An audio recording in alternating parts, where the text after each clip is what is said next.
On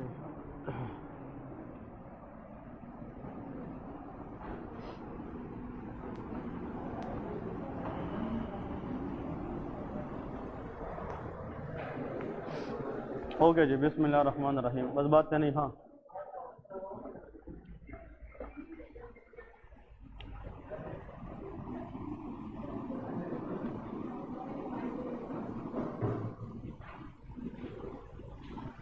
okay जी। सो आज हम पढ़ेंगे वायरोलॉजी के बाद today we will start mycology. ये एक मिनी सा एरिया है माइक्रोबायोलॉजी के अंदर, लेकिन वेरी इंपॉर्टेंट। इससे भी एमसीक्यूज आते हैं, एग्जाम्स क्वेश्चंस आते हैं। ठीक है। माइकोलॉजी का मतलब होता है स्टडी ऑफ फंजाई। फंजाई क्या है, फंजाई से रिलेटेड इन्फेक्शंस क्या है, उसके बारे में स्टडी को हम क्या कहते हैं, माइकोलॉजी कहते हैं। तो हेडिंग दे दे कि what is meant bye mycology. अभी हम क्लिनिकल कुछ फंजाई के बारे में लिस्ट करेंगे और वहाँ से जनाब मोस्ट लाइकली एग्जाम्स क्वेश्चंस आते हैं। ठीक है। माइकोलॉजी, इसमें दो तीन बात इसकी करेक्टरिस्टिक पहले लेके, सबसे पहले तो लेके the study of fungi, singular को हम फंगस कहते हैं और ज़्यादा को फंजाई कहते हैं। And their related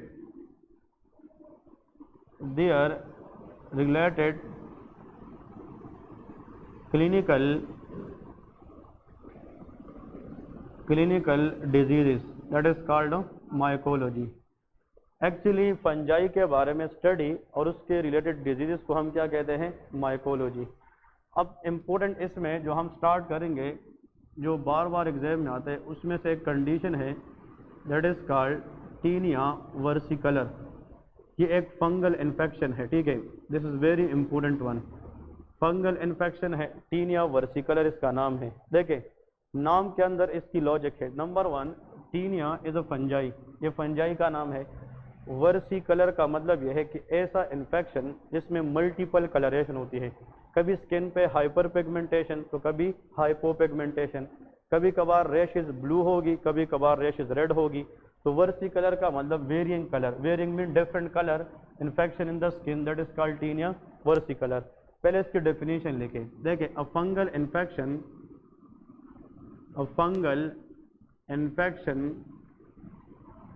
which is characterized by varying से मुराद different color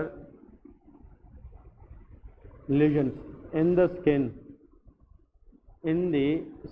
that is called tinea versicolor. Tinea versicolor वो फंगल इन्फेक्शन है जो स्किन के ऊपर डिफरेंट कलर की इन्फेक्शन या लेजन कराती है। एग्जाम में जो क्वेश्चन आता है कि टीनिया वर्सिकलर, इसका काजेटिव एजेंट क्या है, इसका काजेटिव, अब देखिए ये फंजाई का नाम नहीं है, ये तो डिजीज का नाम है। अब जिस फंजाई की वजह से टीनिया वर्सिकलर हो सकती है, that is called malassezia furfur. ठीक है, ये फंजाई का नाम है, that is called malassezia furfur. This fungi can cause infection in the skin characterized by different coloration lesion. इस फंजाई की स्किन इन्फेक्शन को हम क्या कहते हैं, टीनिया वर्सिकलर कहते हैं। अब इस फंजाई के अंदर लिखे इसकी पैथोजेनेसिस क्या है, ये डिजीज कैसे कराती है। तो नंबर वन, बुक के अंदर इसके बारे में बहुत कम लिखा है, लेकिन we will know its pathogenesis. Number one, this fungus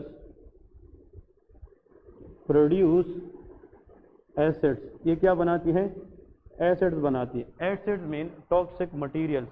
ये जो मलेसीजिया फरफर है, ये बॉडी के अंदर एसिड्स बनाती है विच ब्रेक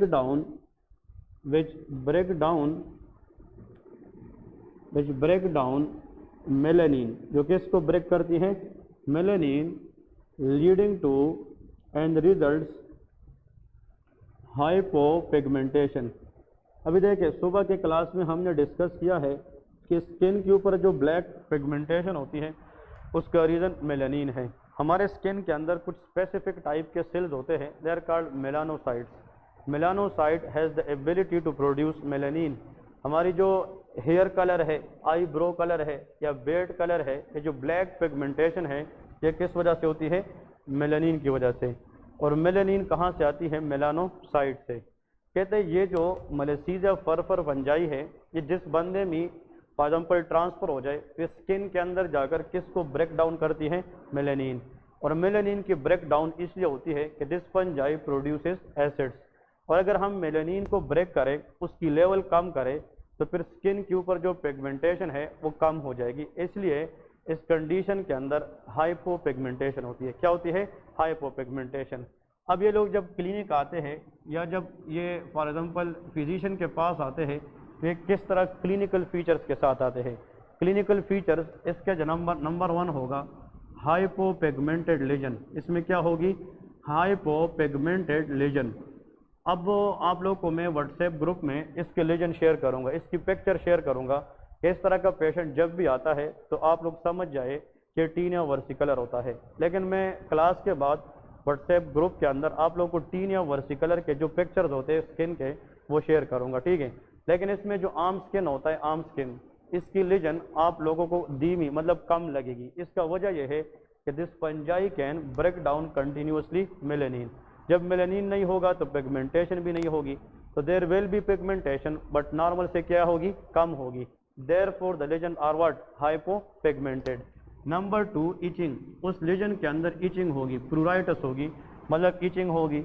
और नंबर 3 यहाँ पे लेके नॉन, मतलब यह है कि नॉन टेंडर। उस लीजन को जब हम टच करेंगे तो उसके अंदर पेन नहीं होती, मतलब नॉन टेंडर लीजन होती है, ठीक है। तो hypopigmented pruritic lesion whenever come in the exam think about that is tinea versicolor infection. Tinea versicolor infection ये किन लोगों के अंदर होती है? तो RF मीन रिस्क फैक्टर। इसकी रिस्क फैक्टर क्या है या इसकी वो कौन सी बातें हैं यहाँ पे टीनिया वर्सिकुलर इन्फेक्शन की चांसेस ज़्यादा होती है? Number 1 moist area. देखिए ये एक बात याद रखें, fungal infection love to grow in moist area. जहाँ पे मॉइस्चर ज़्यादा होता है उसमें फंगल इन्फेक्शन के चांसेस भी ज़्यादा होते हैं। अगर किसी को फंगल इन्फेक्शन होती है तो डॉक्टर्स क्या करते हैं? वो पाउडर देते हैं कि आप उस लीजन के ऊपर पाउडर लगाएं ताकि उस लीजन को आप ड्राई रखें। क्या रखें? ड्राई, क्योंकि ड्राई एनवायरनमेंट के ऊपर फंगल इन्फेक्शन ग्रो नहीं करती। बॉडी के जिस पार्ट से ज़्यादा पसीना निकलता है, जैसा कि आर्म पेट है, ग्रोइन एरिया है, उसके ऊपर फंगल इन्फेक्शन के चांसेस क्या होते हैं? ज़्यादा होते हैं, क्योंकि फंजाई के अंदर ऐसी प्रॉपर्टी मौजूद है कि they continuously multiplied in a moisture environment. आप लोगों ने घरों में या मस्जिदों के अंदर जो टैंकियाँ होती है जिसमें पानी होता है उसके इर्द गिर्द देखा होगा इस तरह ग्रीन कलर का एक वो बनता है। ये सारा का सारा फंगल इन्फेक्शन होता है, क्योंकि जो टैंकी का बाहर वाला एरिया है ये सारा मॉइस्चर से मतलब मॉइस्चर एरिया होता है, और उस मॉइस्चर एरिया के ऊपर फंगल इन्फेक्शन के चांसेस ज़्यादा होते हैं। नंबर 2 लिखे इम्यूनो कॉम्प्रोमाइज्ड पेशेंट, मतलब वो लोग जिसकी इम्यूनिटी पहले से क्या होती है? वीक होती है, उसमें भी फंगल इन्फेक्शन के चांसेस ज़्यादा होते हैं। तो दो बातें, number 1 immuno compromised people, those people who has very weak immunity, जिसका क़ुव्वत मुदाफ़अत कमज़ोर है, या वो लोग जो मॉइस्चर एरिया को ड्राई ना रखे, मॉइस्चर एरिया पे फंगल इन्फेक्शन के चांसेस ज़्यादा होती है। नंबर 3 लेके इम्प्रॉपर स्टीरॉयड यूज़। अगर एक बंदा है वो स्टीरॉयड ज़्यादा यूज़ करेंगे तो आप लोगों को पता है कि स्टीरॉयड कैन सप्रेस इम्यूनिटी। अगर स्टीरॉयड लॉन्गर टाइम से कोई बंदा लेता रहे तो उसका इम्यूनिटी विद द टाइम क्या हो जाती है? सप्रेस हो जाती है, और सप्रेस इम्यूनिटी के ऊपर फंगल इन्फेक्शन के चांसेस भी ज़्यादा होते हैं। या घरों में जो हाउस वाइफ होती है वो ज़्यादा देर तक पानी के साथ कॉन्टैक्ट में आती है, क्योंकि वो बर्तन धोती है या किचन का काम करती है, तो जितना कोई बंदा पानी के साथ ज़्यादा कॉन्टैक्ट में आता है तो उसके बाद अपने हाथों को ड्राई करना चाहिए, वरना कौन से इन्फेक्शन होंगे? Fungal infection. या जो फिशरमैन होते हैं, माहीगीर होते हैं, तो उसका ज़्यादातर काम जो है ना पानी के साथ, उन लोगों में भी फंगल इन्फेक्शन के चांसेस ज़्यादा होते हैं। अब इसमें लिखे ये जब पेशेंट आता है तो उसकी इन्वेस्टिगेशन क्या करनी है? What is the investigation? अब यहाँ पे एक MCQs नोट करें जो एग्जामिनर लव टू आस्क और एग्जाम के अंदर बार बार आता है। जब भी आप स्किन के ऊपर फंगल इन्फेक्शन को क्या करेंगे? सस्पेक्ट करेंगे, तो उसका जो इन्वेस्टिगेशन ऑफ चॉइस है that is called potassium hydroxide mount. इसको क्या कहते हैं? Potassium hydroxide mount. ये क्या होता है? बहुत आसान देखें, हम लेबॉर्ट्री के अंदर एक ब्लेड लेते हैं, स्क्रैपर इसको कहते हैं ब्लेड, ठीक है, जिसकी इस तरह नोकदार जनाब एक साइड होता है। अब स्किन के ऊपर एक लीजन है और आपकी जहन में ये है कि ये कौन सा इन्फेक्शन है, फंगल है। उस ब्लेड के ज़रिए हम उस लीजन को थोड़ा सा स्क्रैप करते हैं। जब मैं स्क्रैप करूंगा उस लीजन को, इसके ऊपर उस लीजन के कुछ सेल्स आएंगे कि नहीं, वही सेल हम क्या करते हैं, उस स्क्रैपर से जाकर स्लाइड पे डालते हैं। किस पे डालते हैं, स्लाइड। लैब के अंदर स्लाइड्स होते हैं ना, उस स्लाइड पे जब हम डालते हैं, उस स्लाइड को माइक्रोस्कोप के नीचे रखते हैं और उस स्लाइड के ऊपर मैंने जो लीजन से एक सैंपल लिया है, उसके ऊपर पोटाशियम हाइड्रोक्साइड की एक ड्रॉप डालते, एक कतरा डालते हैं। बात समझ रहे कि नहीं? पहले हमने स्क्रैपर के जरिए लीजन से सैंपल से, मतलब उस लीजन से सैंपल लिया है, उस सैंपल को स्क्रैपर से हमने किस पे डाला है, स्लाइड पे। स्लाइड के ऊपर उस सैंपल के साथ हम पोटाशियम हाइड्रोक्साइड, ये बोतल में लिक्विड होता है हर लेबॉर्ट्री के अंदर, उससे कतरा डालते हैं। अब याद रखें, अगर इस स्क्रैपर के जरिए जो सैंपल मैंने लिया है, इसमें नॉर्मल स्किन सेल हो सकते हैं कि नहीं, इसमें डेड सेल भी हो सकते हैं, इसमें एबनॉर्मल लिपिड्स भी हो सकती है, इसमें फंजाई भी हो सकती है। तो ये जो सैंपल हमने लिया है, ये प्योर फंजाई होगी कि इसके साथ अदर सेल्स भी होंगे, अदर सेल्स भी होंगे। अब कैसे पता चलेगा कि फंजाई है कि नहीं है? तो उसके लिए हम उसके साथ कौन सा लिक्विड डालते हैं, पोटाशियम हाइड्रोक्साइड। अब जब पोटाशियम हाइड्रोक्साइड आप उस स्क्रैपर पे डालेंगे, उस सैंपल पे, अगर उसमें अदर सेल थे तो every cell is absorb by which one, potassium hydroxide, except fungi. अगर उसमें फंजाई थी तो पोटाशियम हाइड्रोक्साइड एब्जॉर्ब नहीं करती। तो फिर जब हम माइक्रोस्कोप में देखते हैं और वो ब्लेड मुझे क्लियर नजर आए, बिल्कुल क्लीन एंड क्लियर नजर आ जाए, इसका मतलब इसमें फंजाई नहीं है, ये लीजन किसी और चीज की वजह से है। लेकिन अगर उस स्लाइड के ऊपर मुझे फिर भी कुछ नजर आ जाए, इसका मतलब कि अनवांटेड मटेरियल किसने एब्जॉर्ब की है, पोटाशियम हाइड्रोक्साइड। जो रिमेनिंग है वो क्या है, वो फंजाई है। वो क्या है, फंजाई। अब अगर वो फंजाई मुझे इस तरह नजर आ जाए, राउंडेड शेप में, कौन से शेप में, राउंडेड शेप, और इस जनाब इस राउंडेड शेप के साथ इस तरह थ्रेड लाइक स्ट्रक्चर हो, क्या हो, थ्रेड लाइक, धागे की तरह स्ट्रक्चर हो, इस तरह की अपीयरेंस को हम कहते हैं स्पेगेटी। ये लेके spaghetti, spaghetti and meet ball appearance, इसको क्या कहते हैं, spaghetti and meet ball appearance. तो ये जनाब एमसीक्यूज आता है, what is meant bye spaghetti and meet ball appearance. ये जो थ्रेड लाइक स्ट्रक्चर है, ये स्पेगेटी जैसे नजर आती है, और ये जो राउंडेड पार्ट है उसको क्या कहते हैं, मीट बॉल। तो स्पेगेटी एंड मीट बॉल जब भी अपीयरेंस आ जाए माइक्रोस्कोपिक व्यू पे, तो समझ जाइए कि ये कौन सी फंजाई की निशानी है, मलेसीजिया फरफर। और ये फंजाई जब भी आती है, it can cause a disease known as tinea versicolor. तो आप लोग एग्जाम में बैठे हैं और सर ने बताया है, a patient came to the clinic with a history of hypopigmented skin lesion and that is pruritic, but on touching that lesion the patient not experience any pain, but KOH mount shows spaghetti and meatball appearance, which of the following disease you will suspected? Answer is tinea versicolor। और अगर disease ना पूछी जाए तो which organism you suspected, तो answer is मलेसीजिया फरफर होता है। तो जब तक हमें spaghetti and meet ball appearance microscope में ना देखे, तब तक इस डिजीज की हम डायग्नोसिस नहीं कर सकते। ठीक है जी।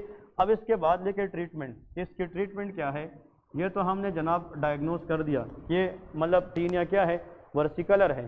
अब इसकी ट्रीटमेंट में आप लोग लेके the drug we can give that is called fluconazole. हम क्या देंगे, फ्लूकोनाजोल। हम एंटी फंगल अलग से पढ़ेंगे, मतलब antibiotic, anti viral, anti fungal, ये अलग पढ़ेंगे फार्माकोलॉजी के अंदर। लेकिन जस्ट याद रखें, fluconazole is a anti fungal which fight against malassezia furfur. अगर एक बंदा है और अगर आप शॉप में जाएं और आप बताएं कि मुझे जोलानेक्स टैबलेट दे दे, कैप्सूल जोलानेक्स, क्या कैप्सूल जोलानेक्स, इसके नीचे फार्मूला होगा फ्लूकोनाजोल। ठीक है, ये हम टैबलेट देते हैं 150 मिलीग्राम। और याद रखें, जो जोलानेक्स कैप्सूल है, इसके एक डब्बी में 4 कैप्सूल होते हैं। एक कैप्सूल अगर बंदा आज ले तो दूसरा कैप्सूल 3 दिन के बाद लेगा। इसका मतलब जोलानेक्स कैप्सूल कुछ यूं दी जाती है कि it will be 2 capsule in 1 week. कितने वीक में, एक वीक में 2 कैप्सूल, मतलब 3 या 4 दिन अपार्ट पे देते हैं, डेली नहीं खाते या सुबह शाम नहीं खाते। ये एक कैप्सूल 3 दिन के लिए इनफ होता है। फिर नेक्स्ट कैप्सूल कितने दिन के बाद देंगे, 3 दिन के बाद।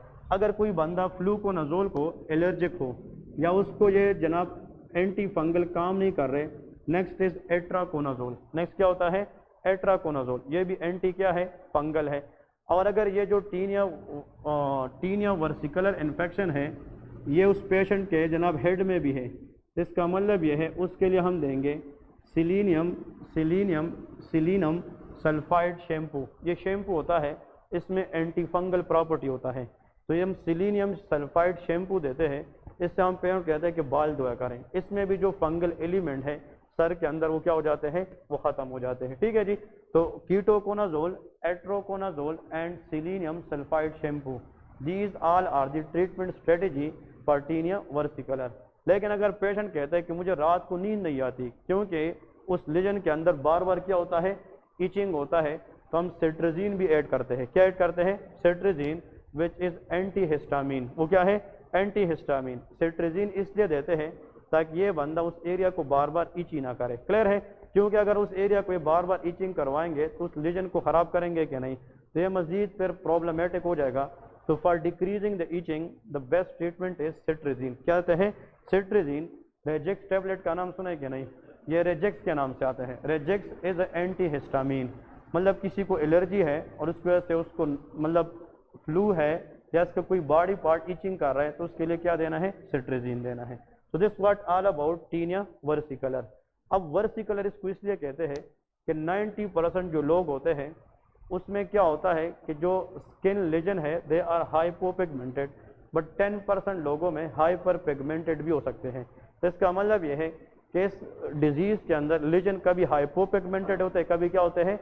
Hyper pigmented. तो एक जैसे लीजनों नहीं होते, तो डिफरेंट कलर के होते हैं, इसलिए इसका नाम वर्सिकुलर है। Versi mean varying, different, colour mean coloration. तो कभी ये हाइपर पिगमेंटेड, कभी ये हाइपोपिगमेंटेड होते हैं। इसके बाद नेक्स्ट इंपॉर्टेंट जो फंजाई है एग्जाम पॉइंट ऑफ व्यू के लिए, उसमें मेन हम बातें करेंगे कि कौन कौन सी जनाब हमारे पास इसकी ट्रीटमेंट है। ये जो कीटोकोनाजोल या एट्रोकोनाजोल है, यह तो हम फार्माकोलॉजी में डिटेल से पढ़ेंगे कि इसका मैकेनिज्म ऑफ एक्शन क्या है, इसकी यूजेस कहाँ पे है, इसकी साइड इफ़ेक्ट्स क्या है, वो हम फिर फार्माकोलॉजी में पढ़ेंगे। ठीक है। अब यहाँ पे लेके इम्पोर्टेंट एक टेबल ड्रा करें, उसमें लेके इम्पोर्टेंट फंजाई और यहाँ पे लेके कमेंट्स, इसके सामने एक टेबल ड्रा करें और यहाँ पे जनाब हेडिंग दे दे कमेंट्स के बारे में।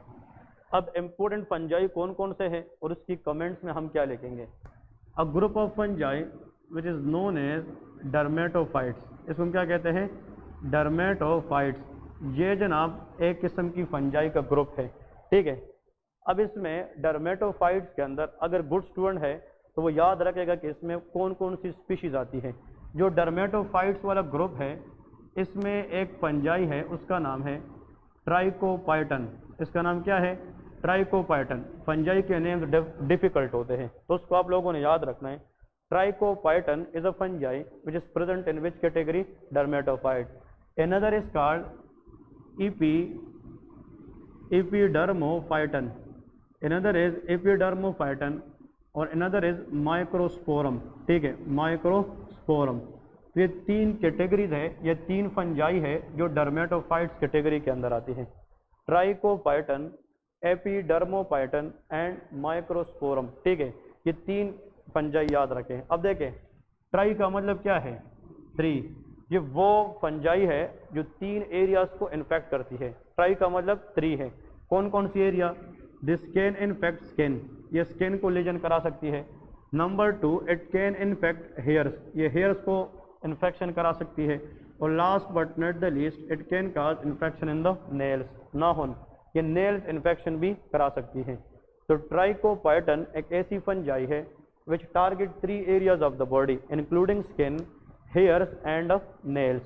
अब ये जो एपिडर्मोपाइटन है, डर्मो का मतलब क्या होता है? स्किन। तो इट कैन इन्फेक्ट स्किन, याद रखें, and nail, but not affect hairs, ये हेयर्स को इफेक्ट नहीं कर सकती। ये सिर्फ 2 एरियाज के अंदर इन्फेक्शन करा सकती है which include skin and nails. फिर इसके बाद microsporum, it can infect the skin, हाँ जी, another it can infect the hairs but it can not involve the nails, ये nails को इन्फेक्ट नहीं कर सकती। अब याद रखें, एपिडर्मोपाइटन इसमें डर्मो का वर्ड स्किन है और नेल से।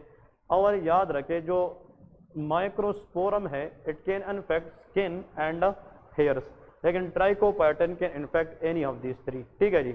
अब ये तीनों है ये सारे के सारे ये डर्मेटोफाइट्स के अंदर आते हैं। इन तीनों की वजह से अगर इन्फेक्शन हो जाए इसको हम कहते हैं क्यूटेनियस, का मतलब क्या है स्किन, और infection cause by fungi is called mycosis, इसको हम क्यूटेनियस माइकोसिस कहते हैं। Mycosis mean the infection cause by fungi but if primarily infect skin that is called cutaneous mycosis. तो इस तीनों के अंदर अगर एक चीज कॉमन है इन तीनों में से वो क्या है, स्किन है, वे सारे के सारे स्किन को इन्फेक्ट कर सकते हैं। अब यहाँ पे देखें इसमें लेके these fungi can cause skin infection, ये जो फंजाई हमने लिखी है सारी की सारी ये कौन सी इन्फेक्शन कराती है, स्किन इन्फेक्शन नोन एज, जिसको हम एक स्पेशल नाम देते हैं which is known as ringworm infection. इसको हम क्या कहते हैं, ringworm. I think some student can heard about this name ringworm infection. ये रिंग की तरह होता है। अब देखें इसमें होता क्या है कि जो रिंगवॉर्म इन्फेक्शन होता है स्किन के ऊपर, इसके भी पिक्चर मैं ग्रुप में शेयर करूंगा। पिक्चर को देखकर आप लोग को पता चलेगा किस तरह के बहुत सारे पेशेंट्स हमने देखे हुए हैं। देखें इस तरह मतलब ये है स्किन के ऊपर इस तरह एक लेजन होता है और वो लेजन ऑक्युपाइड करता है कौन सा शेप, रिंग की शक्ल में, सर्कल की शक्ल में। अब इसकी खासियत क्या है, नंबर 1 रिंगवॉर्म इन्फेक्शन जो होती है, number 1 what is meant by erythematous. Erythematous stand for red, erythematous mean red. मैं यहाँ पे नहीं लिखूंगा कि red border, erythematous border, because हमने मेडिकल टर्म में बताने इस लीजन का जो बॉर्डर है, मार्जिन है, किनारे हैं, वो रेड होंगे। So that is called erythematous border या erythematous margin. Number 2 central clearing, इसमें क्या होता है, सेंट्रल क्लियरिंग। अगर एग्जामिनर ये दो बातें बताए, नंबर 1 ऐसी लीजन ऑन द स्किन जिसकी जो किनारे है या बॉर्डर्स है वो क्या हो, रेड हो, इरिथेमेटस हो और सेंट्रल क्लियरिंग हो, तो उसको हम क्या कहेंगे, रिंगवॉर्म इन्फेक्शन कहेंगे। क्या कहेंगे, रिंगवॉर्म इन्फेक्शन। अब मैं बता रहा हूँ सेंट्रल क्लियरिंग का मतलब क्या है। इधर देखे मैं कहता हूँ यार अगर फॉर एग्जांपल ये लीजन है, सुन ले, ये जनाब स्किन के ऊपर है, हाँ इस मार्कर को देखे ये नॉर्मल स्किन है कि एबनॉर्मल है, यहाँ पे नॉर्मल, और ये तो लीजन है। इस लीजन का जो अंदर वाला हिस्सा है ये न ब्लू होता है न रेड होता है, लेकिन ये हमें बिल्कुल नजर आता है किस जैसे, नॉर्मल स्किन। इसका मतलब यह है कि नॉर्मल स्किन पे एक रिंग ड्रा करना जिसका सिर्फ बॉर्डर क्या हो, रेड हो, लेकिन अंदर से जो लीजन है वो किस जैसा नजर आ रहे हैं, स्किन जैसा। इसका मतलब कि सेंटर इसका क्लियर है, वो स्किन जैसा है, लेकिन बॉर्डर इसके क्या है, रेड है। इसलिए इसको हम कहते हैं red border with centre clearing and that is called ringworm infection. आप लोगों को जब मैं पिक्चर शेयर करूंगा ग्रुप में तो मैं आप लोगों को बताऊंगा ग्रुप में कि यार इसका ये रिंग बॉर्डर है और ये सेंट्रल क्या है, क्लियरिंग है। अब ये जो इन्फेक्शन है ये एरिया अगर रिंगवॉर्म इन्फेक्शन हो जाए डर्मेटोफाइट की वजह से, हाँ जी, और वो इन्फेक्ट करे किस एरिया को, स्काल्प को। स्काल्प से मुराद क्या है, हेड है। स्काल्प से मुराद क्या है, हेड है। कि कुछ लोग आते हैं उसकी जगह जगह पे हेयर लॉस होता है, देखा है कि नहीं, यहाँ पे सर्कल होता है, यहाँ पे सर्कल होता है, ठीक है। और फिर उस हेड को अगर हम देखें तो वो गंदा नजर आता है, उसमें डर्टी अपीयरेंस होता है। इट्स मीन कि फंगल इन्फेक्शन स्काल्प को हुआ है और स्काल्प को टारगेट करने वाली फंजाई वो डर्मेटोफाइट होता है।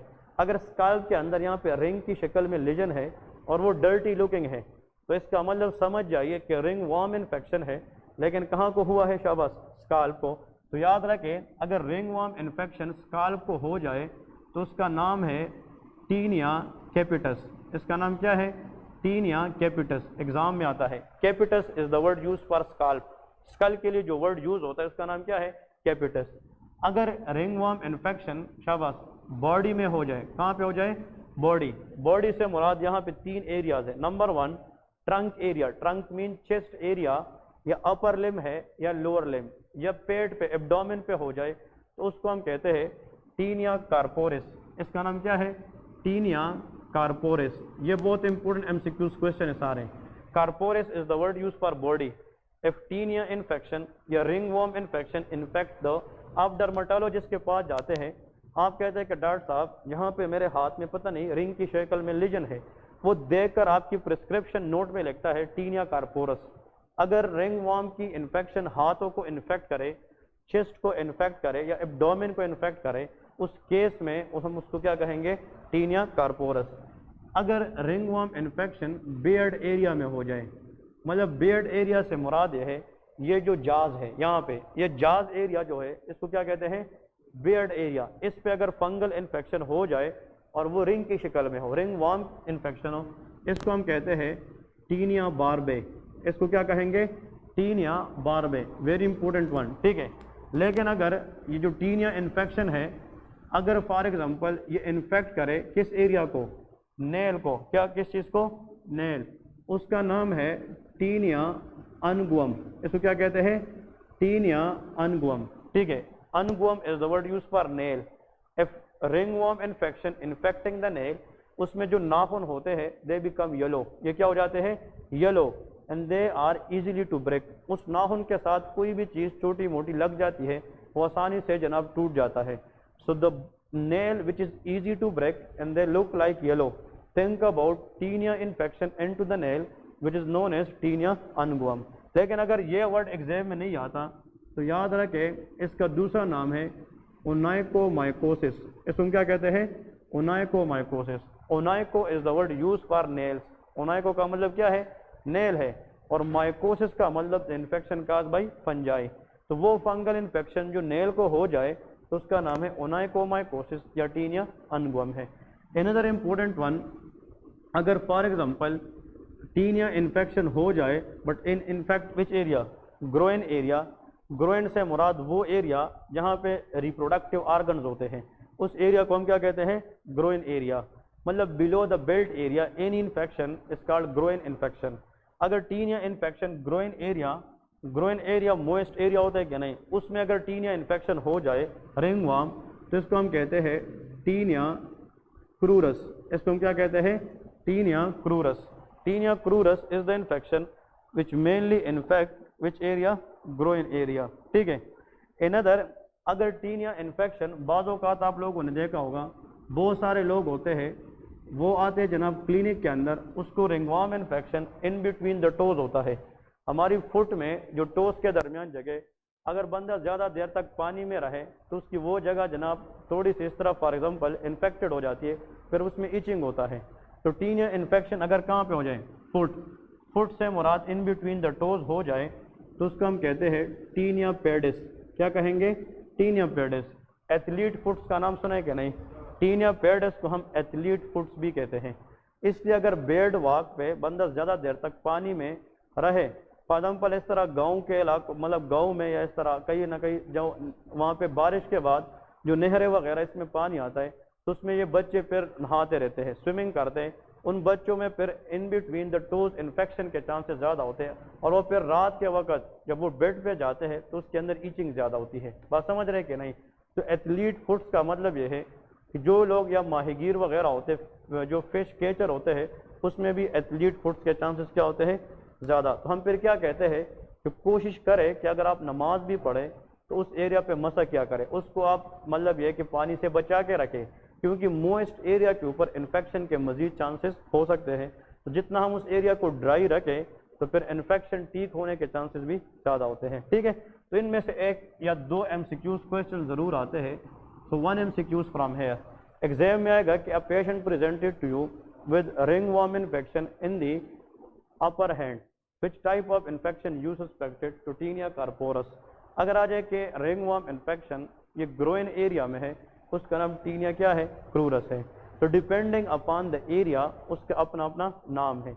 अब इस मेले के ट्रीटमेंट क्या है, इसकी जो ट्रीटमेंट है दैट इज कीटोकोनाजोल। क्या देंगे, कीटोकोनाजोल।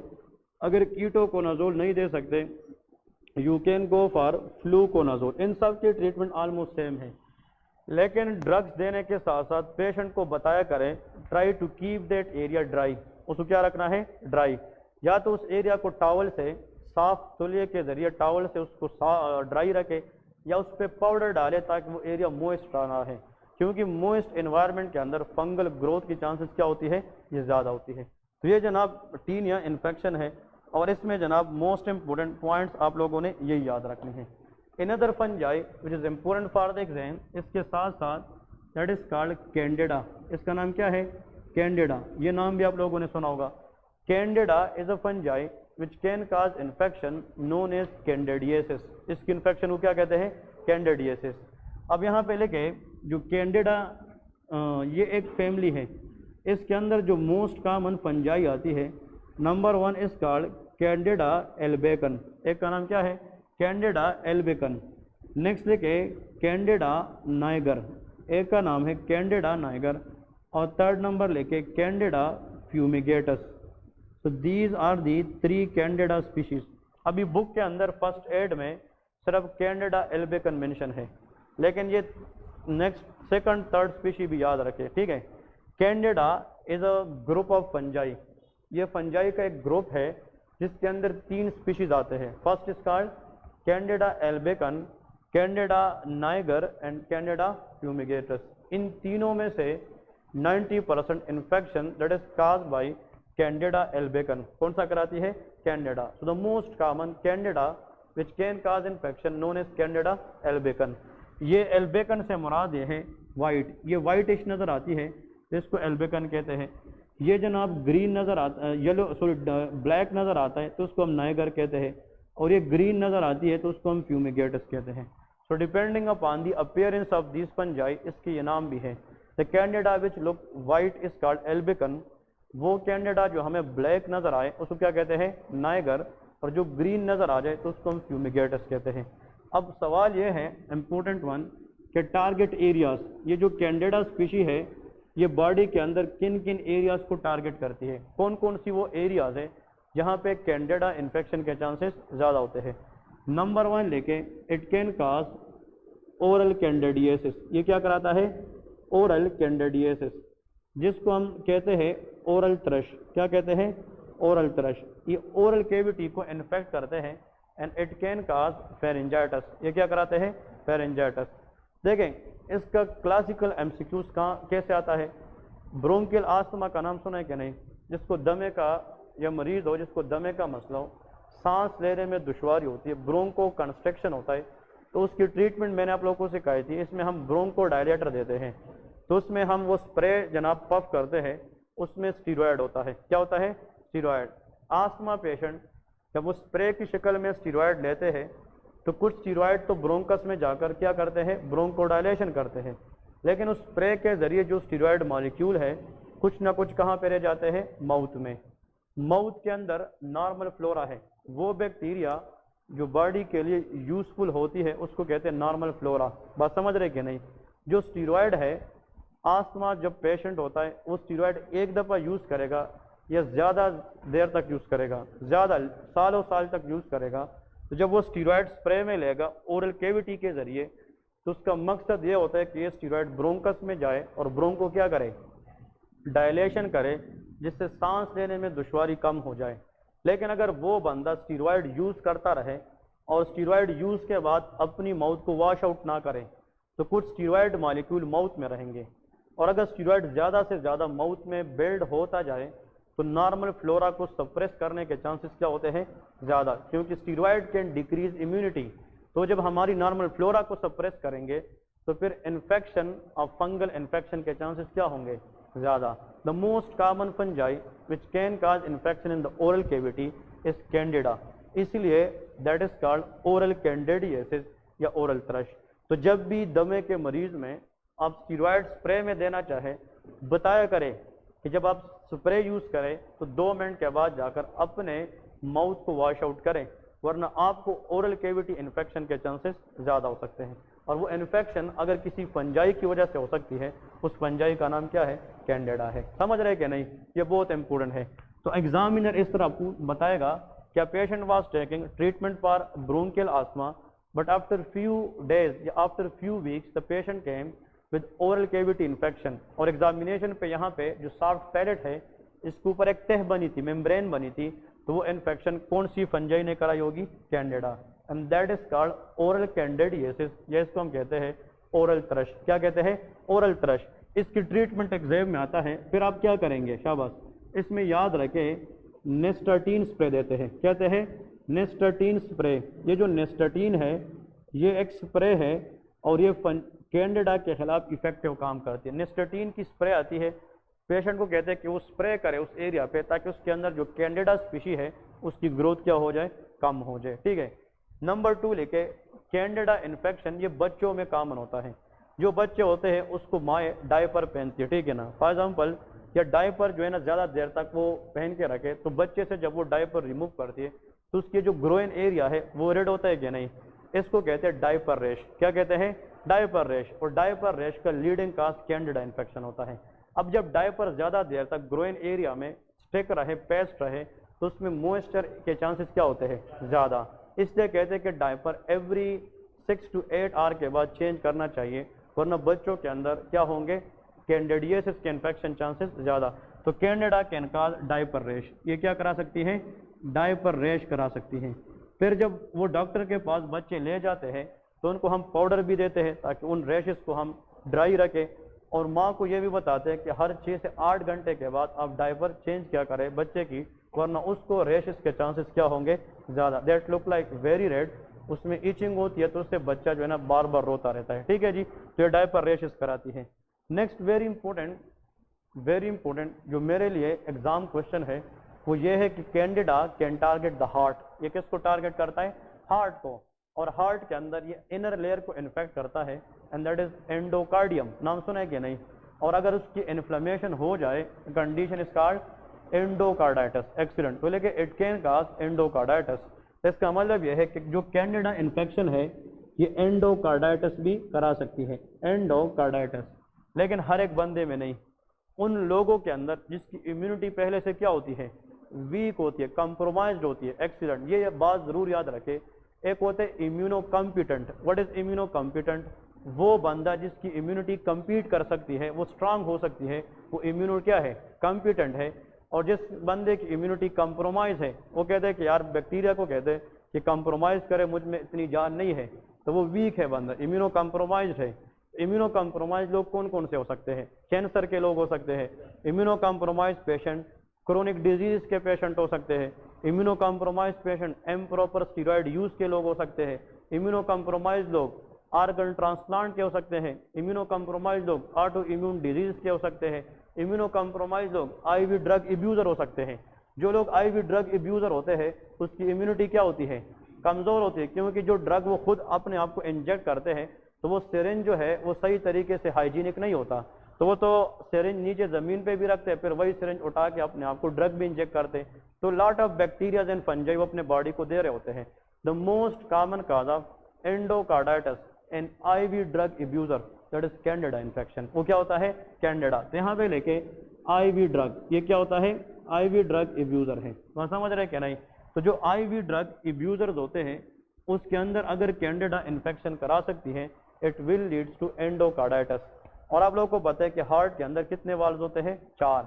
जो वाल्व्स हैं वो एंडोकार्डियम के साथ होते हैं, तो it can cause valvular heart diseases. ये क्या करा सकती है, valvular heart disease. And the most common valve which is infected in IV drug abuser that is tricuspid valve। कौन सा वाल्व होता है, ट्राइकस्पिड। तो ये एग्जाम में आता है कि 4 वाल्व है, आप लोगों को नाम आने चाहिए, tricuspid valve, pulmonary valve, mitral valve जिसका दूसरा नाम बाइकस्पिड वाल्व है, और एक एयोटिक वाल्व होता है।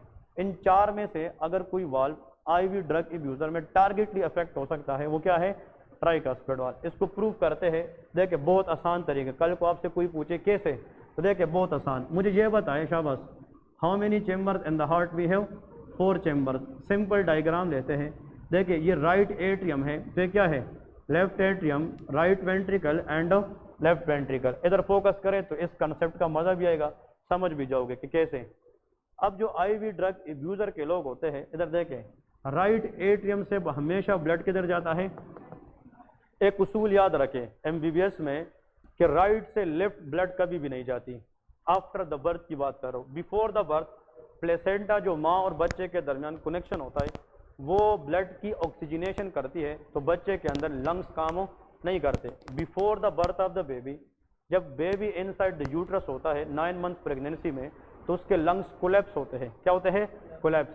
आफ्टर द बर्थ जब बच्चा पैदा होता है तो उसका लंग्स कोलैप्स से एक्सपांड हो जाते हैं। अगर मैं इस मुट्ठी को फॉर एग्जांपल बंद करके रखूं तो सरफेस एरिया क्या है, कम है, प्रेशर ज़्यादा है। मैं इसको खोलूँ तो सरफेस एरिया ज़्यादा होगा, प्रेशर कम हो जाएगा। तो इस प्रेशर ड्रॉप की वजह से बच्चे को कुछ असर आएगा कि नहीं, and that is the first cry after the birth. कहते हैं कि बच्चा जब पैदा हो जाए, पहला क्राई जब वो करता है, इसका मतलब यह होता है कि इसके लंग्स क्या हो गए हैं, एक्सपांड हो गए हैं। तो cry after the birth is a good sign या bad sign, that is good sign for the baby. अगर एक बच्चा है वो बर्थ के बाद क्राई ना करे, इट इज इमरजेंसी। इसका मतलब कि बच्चे के अंदर लंग्स किस हालत में रहे हैं, कोलैप्स हालत में रहे। अब बच्चे का लंग्स अगर बर्थ से पहले काम नहीं कर रहे, तो उसको डीऑक्सी ब्लड को ऑक्सी करना ये किसका काम है, प्लेसेंटा का काम। जो माँ और बच्चे के दरमियान एक कनेक्शन होता है, वो बच्चे को ग़िज़ा देता है। एसेंशियल प्रोडक्ट माँ से बच्चे को जाते हैं और नॉन एसेंशियल प्रोडक्ट बच्चे से माँ को आती है, वो किसके जरिए, प्लेसेंटा के जरिए। अब जब प्लेसेंटा ही नहीं रही, आफ्टर द बर्थ कनेक्शन खत्म हो गया, तो फिर ऑक्सीजनेशन का काम कौन लेता है, वो लंग्स लेता है। तो लंग्स को क्या करना चाहिए, एक्सपांड करना चाहिए। क्या करना चाहिए, एक्सपांड। बात समझ रहे, अगर वो एक्सपांड ना करे, ऐसे डिजीज को हम कहते हैं NRDS। क्या कहते हैं, NRDS, न्यूनेट। न्यूनेट मीन जो न्यूली बॉर्न बच्चा है, न्यूनेट रेस्पिरेटरी डिस्ट्रेस सिंड्रोम, ठीक है, NRDS। अब सवाल ये है, बर्थ से पहले की बात हम नहीं कर रहे, बर्थ से बाद की बात कर रहे हैं। तो हमेशा अगर आप कंफ्यूज होते हैं कि हार्ट में पंपिंग कहाँ से कहाँ होती है, हमेशा याद रखें कि राइट से लेफ्ट में कभी भी मिक्सिंग नहीं होती। सुना है गांव के अंदर, घरों के अंदर, कि पुराने बच्चे के पैदाइशी तौर पे दिल में सुराख थे। क्या थे, सुराख, डिफेक्ट थे, VSD या ASD। तो उसमें तो शर्टिंग हो सकती है कि नहीं, एबनॉर्मल यहाँ पे होल है, तो फिर हो सकता है कि नहीं। As far as the baby is healthy, तो फिर राइट से ब्लड हमेशा किधर जाना चाहिए, राइट। लेफ्ट से हमेशा लेफ्ट जाना चाहिए। तो राइट एट्रियम से ब्लड किधर जाएगी, राइट वेंट्रिकल। तो इसके दरमियान यहाँ पे वाल्व है कि नहीं, that is called tricuspid valve. कौन सा वाल्व है, ट्राइकस्पिड। राइट वेंट्रिकल से ब्लड पल्मोनरी आर्टरी में जाती है by the help of which valve, pulmonary valve. फिर लेफ्ट एट्रियम से ब्लड किधर जाती है, left ventricle by the help of mitral valve, जिसका दूसरा नाम क्या है, बाइकस्पिड वाल्व। और फिर लेफ्ट वेंट्रिकल से क्या निकलती है, इयोटा। तो यहाँ पे कौन सा वाल्व है, इयोटिक वाल्व है। ये हम डिस्कस करेंगे कार्डियोवास्कुलर सिस्टम में। सवाल ये बता रहा हूँ, बहुत इंपॉर्टेंट कंसेप्ट, कि राइट एट्रियम से ब्लड जब भी राइट वेंट्रिकल में जाएगी, that will be pass from which valve, tricuspid valve. किस वाल्व से, ट्राइकस्पिड वाल्व। अब सवाल ये है कि राइट एट्रियम को ब्लड कहाँ से आ रही है, ऊपर से सुपीरियर वीना केवा का नाम सुना है कि नहीं, और नीचे से इन्फीरियर वीना केवा। चाहे हम वीना केवास की बात करें, सुपीरियर हो या inferior, both are veins. Vena cava larger when है। अब एक IV ड्रग एब्यूजर है, वो अपने आप को ड्रग इंजेक्ट करता है, तो वो आर्टरी में करते हैं कि वेन में, हाँ जी। हम जब भी कोई ड्रग इंजेक्ट करते हैं तो वो वेन में करते हैं, क्योंकि आर्टरी हमें आसानी से नहीं मिलती, और आर्टरी के अंदर प्रेशर क्या होता है, ज़्यादा, तो उसमें हम ड्रग्स को इंजेक्ट नहीं कर सकते। तो हमेशा जो IV ड्रग एब्यूजर होता है, वो ड्रग किस में इंजेक्ट करता है, वेन में। फिर इस वेन से ये ब्लड जो है ना आगे जाता है, इवेंचुअली उस वीनस ब्लड से वो ड्रग या तो सुपीरियर वीना केवा को मिलेगा या किसको, इन्फीरियर को। तो उस ड्रग में जो टॉक्सिन है, तो वो पहले किस चेंबर में आएंगे, राइट वेंट्रिकल। राइट वेंट्रिकल से वो टॉक्सिन किस वेंट्रिकल, एट्रियम से किस वेंट्रिकल में जाएंगे, राइट वेंट्रिकल। तो उसने किस वाल को क्रॉस करना होगा, ट्राइकस्पिड। तो इनिशियली जो ड्रग में टॉक्सिन्स आए हैं, वो हार्ट के सबसे पहले अंदर किस वाल को फेस करेंगे, इसलिए IV ड्रग एब्यूजर में ट्राइकस्पिड वाल्व इन्फेक्ट होने के चांसेस ज़्यादा होते हैं। सो the most commonly affected valve in IV drug abuser is which valve, tricuspid. और IV ड्रग एब्यूजर में अगर एंडोकार्डाइटिस हो जाए या ट्राइकस्पिड वाल्व इन्फेक्ट हो जाए, तो वो किस फंजाई की वजह से होता है, कैंडिडा की वजह से, that is called Candida albicans. ये बहुत इंपॉर्टेंट पॉइंट है, ये याद रखना है। इसके बाद नेक्स्ट 2-3 चीज़ें इसके अंदर है, ये समझ गए कि नहीं। इसके बाद नेक्स्ट इसमें हम डर्मेटोफाइट के बाद नेक्स्ट एक फंजाई का नाम लेके, दैट इज कॉल्ड, देखिए इस फंजाई का नाम भी थोड़ा सा डिफिकल्ट है, बट नॉट दैट मच। देखिए व्हाट इज दिस, हाँ जी, क्रिप्टो। अब देखिए इसके साथ लेके what is this, कोकस, the word is Cryptococcus. अब ये जनाब क्या है, नियो, ठीक है, और FORMAN, neoformans. This is the fungi, cryptococcus neoformans, that is again one of the fungi. ये कहाँ पे ज़्यादातर पाई जाती है, इसकी सोर्स लेके सॉइल, ये कहाँ पे होता है, सॉइल के अंदर, मतलब रोड किनारे के जो सॉइल होता है मिट्टी के अंदर, इसमें क्रिप्टोकोकस और यहाँ पे लेके पिजन ड्रूपिंग या पिजन स्टूल या पिजन नेस्ट, जहाँ पे ये कबूतर वगैरह ज़्यादा लोग पालते हैं कि नहीं, तो पिजन जो ड्रूपिंग या पिजन स्टूल भी होता है ना पिजन नेस्ट के अंदर, उसमें क्रिप्टोकोकस न्यूफॉर्मिन के ग्रो चांसेस क्या होते हैं, ज़्यादा होते हैं। अब यहाँ पे अगर क्रिप्टोकोकस न्यूफॉर्मिन इन्फेक्शन किसी को हो जाए तो फिर ये क्या करा सकती है, the leading infection cause by this fungi that is called meningitis. ये क्या कराती है, meningitis. What is meningitis, inflammation of meninges. और आप लोगों को पता है कि जो मेनिंजीज है these are the covering of CNS, brain के इर्द गिर्द कवरिंग को क्या कहते हैं, मेनिंजीज, और उसको हम कहते हैं मेनिंजाइटिस। मेनिंजाइटिस के अंदर ये जो क्रिप्टोकोकस न्यूफॉर्मिन है, मेनिंजाइटिस हम अलग से पढ़ेंगे, लेकिन इम्यूनो कॉम्प्रोमाइज्ड पेशेंट में मेनिंजाइटिस का लीडिंग का क्या है, क्रिप्टोकोकस न्यूफॉर्मिन है। इसमें जो ट्रीटमेंट आता है that is called amphotericin B. कौन सा है, एम्फोटेरिसिन बी, ये एमसीक्यूज आता है। एम्फोटेरिसिन बी एक ऐसा एंटी फंगल ड्रग है कि सिस्टेमिक फंगल इन्फेक्शन के लिए बेस्ट होता है। अगर दो चीज़ें याद रखें, फंगल इन्फेक्शन में भी two types, number one superficial and second is deep. Deep infection mean कि फंजाई है वो ब्लड के जरिए सिस्टम को इन्फेक्ट कर चुकी है, तो लीवर को इन्फेक्ट करना, लंग्स को इन्फेक्ट करना, ब्रेन को इन्फेक्ट करना, ये सुपरफिशियल है कि डीप है, हाँ जी, ये बॉडी के अंदर है, ये डीप है। लेकिन फंगल इन्फेक्शन अगर स्किन पे हो जाए तो ये क्या है, सुपरफिशियल। सुपरफिशियल फंगल इन्फेक्शन को क्यूटेनियस माइकोसिस कहते हैं। क्या कहते हैं, क्यूटेनियस का मतलब स्किन, और अगर डीप हो जाए उसमें सिस्टम इन्वॉल्व हो जाए उसको सिस्टेमिक माइकोसिस कहते हैं। क्या कहते हैं, सिस्टेमिक। एग्जाम में जब भी क्वेश्चन में आप लोग बैठे हो, चाहे 2 साल बाद 3 साल बाद एग्जाम में, कि हमने प्रूफ करके दिखाया है कि जो भी आप लोगों को मैं बताऊंगा अप्लाई करें, इंशाल्लाह पास होंगे। फंगल इन्फेक्शन है, चाहे कोई भी फंजाई है, लेकिन सर ने कहा कि क्यूटेनियस माइकोसिस, कौन सा, क्यूटेनियस, स्किन के ऊपर infection, drug of the choice is fluconazole. वो क्या होता है, फ्लूकोनाजोल। लेकिन अगर ऐसा फंगल इन्फेक्शन जो सिस्टम में हो, सिस्टम से मुराद क्या है, मेनिंजीज में हो, सिस्टम से मुराद लंग्स में हो, सिस्टम से मुराद लीवर में हो, अंदर सिस्टम में फंगल इन्फेक्शन हो, the best antifungal for systemic rule that is called amphotericin B. ये हम डिस्कस करेंगे। एम्फोटेरिसिन बी के इंजेक्शन होते हैं, ये अंदर फंगल इन्फेक्शन को ट्रीट करती है। लेकिन एक बात याद रखें, ये इंजेक्शन कभी भी नहीं देंगे अगर किसी को रीनल फेलियर है। क्या है, रीनल फेलियर। दिस इंजेक्शन या this drug can damage the kidney. आम लोगों में नहीं, जिसका गुर्दा पहले से खराब है तो उसके लिए ये ड्रग बेस्ट नहीं होती। तो लेकिन it is contra indicate in renal failure, या it can cause nephrotoxicity, nephron की टॉक्सिसिटी करा सकता है, इसलिए ये ड्रग जनाब हम रीनल फेलियर पेशेंट में नहीं दे सकते। इसके बारे में याद रखें। और आखिर में यहाँ पे लेके another fungi which is called Mucor. इसका नाम क्या है, म्यूकर। और ये जो म्यूकर है, ये जो इन्फेक्शन कराती है, इसका नाम है Mucor mycosis. That is called Mucor mycosis, the infection cause by which fungi, Mucor. Exam में आता है, इसका एग्जाम में क्वेश्चन में आता है most common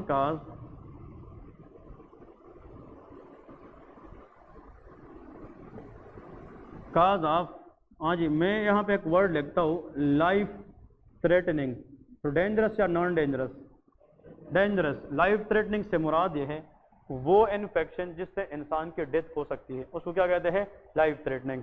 most common cause of life threatening infection in uncontrolled, the word is uncontrolled, हाँ जी, diabetic patient. Diabetes mellitus, diabetes के कितने टाइप्स होते हैं, 2, टाइप 1 एंड टाइप 2। तो हम टाइप 1 की बात करेंगे, बात समझ रहे कि नहीं। ये कल का टॉपिक पेंक्रियाज कल इंशाल्लाह पढ़ेंगे, तो उसमें मैं डायबिटीज पे बात करूंगा। बहुत कॉमन है, हर घर में दूसरे घर में डायबिटिक पेशेंट होता है, ठीक है। अगर एग्जाम में आ जाए कि एक पेशेंट है, उसको टाइप 1 डायबिटीज था और उसकी सडन डेथ हो गई और उसके पीछे एक इन्फेक्शन था, the most common cause of death in uncontrolled type 1 diabetes, think about Mucor infection. क्या होता है, म्यूकर इन्फेक्शन। ये जो म्यूकर है, Mucor, this is a fungi. Mucor क्या है, ये फंजाई है। और ये most commonly uncontrolled type 1 diabetic patient को टारगेट करती है। और अगर टाइप 1 डायबिटीज़, अभी मैं इसलिए एक्सप्लेनेशन में नहीं जा रहा, कल ये हम पढ़ेंगे, प्रूफ करवाऊंगा, अगर टाइप 1 डायबिटीज़ कंट्रोल से बाहर हो जाए, अनकंट्रोल्ड हो जाए, उस केस को हम कहते हैं DKA। ये नाम सुना है कि नहीं, diabetic ketoacidosis. So DKA is a complication of type 1 diabetes. उसमें जब बंदा ले आता है हॉस्पिटल के अंदर, उसमें एब्डोमिनल पेन होता है, उसमें ब्रीदिंग रेट क्या होता है, ज़्यादा, और उसकी ब्रीदिंग में जब आप उसको स्मेल करते हैं, फ्रूटी ऑर्डर स्मेल होता है। क्या होता है, फ्रूटी, क्योंकि acetone as a ketone body जो उस पेशेंट में बनता है। ये मैं हाँ कल एक्सप्लेन करवाऊंगा। लेकिन uncontrolled type 1 diabetes develop a complication known as DKA, diabetic ketoacidosis. ये क्यों होता है, इंसुलिन ना होने की वजह से। किस वजह से, इंसुलिन। इसलिए कहते हैं जो शुगर के मरीज होते हैं उसको इंसुलिन रोज लेना पड़ता है कि हफ्ते में एक, रोज लेना पड़ता है। अगर वो रोज इंसुलिन ना ले तो वो कॉम्प्लिकेशन में जाएंगे, और उस कॉम्प्लिकेशन का नाम DKA है। और डायबिटिक कीटो एसिडोसिस के ऊपर अगर कौन सा इन्फेक्शन हो जाए, म्यूकर इन्फेक्शन हो जाए, it can be proven to be life threatening. वो क्या होता है, लाइफ थ्रेटनिंग, और इससे इंसान की क्या हो सकती है, डेथ हो सकती है। अभी एनालिसिस स्टेप 1 एग्जाम हुआ है 2 दिन पहले। अकॉर्डिंग टू माई जूनियर, उन लोगों ने कहा था कि सर ये क्वेश्चन आया था, the leading cause of death in DKA patient is which one of the following. तो उसमें डिफरेंट फंजाई के नाम थे, उनमें से एक था म्यूकर। तो answer is always Mucor infection. ठीक है जी, ये बहुत इंपॉर्टेंट है। Another very important point that everybody should know, ये जो